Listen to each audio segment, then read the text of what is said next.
ഇന്ത്യയിൽ Instagram tin അക്കൗണ്ടുകൾ അവതരിപ്പിച്ച് മെറ്റ 16 വയസ്സിന് താഴെയുള്ള ഉപയോക്താക്കൾക്ക് ഈ ഫീച്ചറുകൾ ലഭ്യമാക്കും. ടീൻ അക്കൗണ്ടുകൾക്ക് അവ പിന്തുടരുന്നവരിൽ നിന്നോ അല്ലെങ്കിൽ ഇതിനകം ബന്ധമുള്ളവരിൽ നിന്നോ മാത്രമേ സന്ദേശങ്ങൾ ലഭിക്കൂ.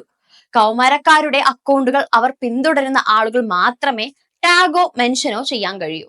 കൗമാരക്കാരുടെ അക്കൗണ്ടുകൾക്ക് ആന്റി ബുള്ളിങ് ഫീച്ചറും ഉണ്ടായിരിക്കും. ഉപയോക്താക്കൾക്ക് അവരുടെ ഇന്റർനെറ്റ് ഉപയോഗത്തെക്കുറിച്ച് അറിയിപ്പ് നൽകുന്ന ഫീച്ചറും ഇതിലുണ്ട്. 60 മിനിറ്റ് ദൈനംദിന ഉപയോഗത്തിന് ശേഷം ആപ്പിൽ നിന്ന് പുറത്തു കടക്കാൻ ഉപയോക്താക്കളെ ഓർമ്മപ്പെടുത്തുകയും ഇതിലൂടെ ചെയ്യാൻ സാധിക്കും. ടീൻ അക്കൗണ്ടുകളിൽ കൗമാരക്കാർ സന്ദേശം അയച്ച ആളുകളുടെ ലിസ്റ്റ് മാതാപിതാക്കൾക്ക് കാണാനാകും. എന്നാൽ സന്ദേശ ഉള്ളടക്കം വായിക്കാൻ കഴിയുന്നില്ല എന്നത് സ്വകാര്യത നിലനിർത്തുന്ന കാര്യമാണ്. രക്ഷിതാക്കൾക്കും അക്കൗണ്ടിന്റെ സമയപരിധി നിശ്ചയിക്കാനാകും. രാത്രിയിലോ നിയുക്ത സമയങ്ങളിലോ ഇൻസ്റ്റഗ്രാം ആക്സസ് നിയന്ത്രിക്കുവാനും രക്ഷിതാക്കളെ അനുവദിക്കുന്നതാണ്.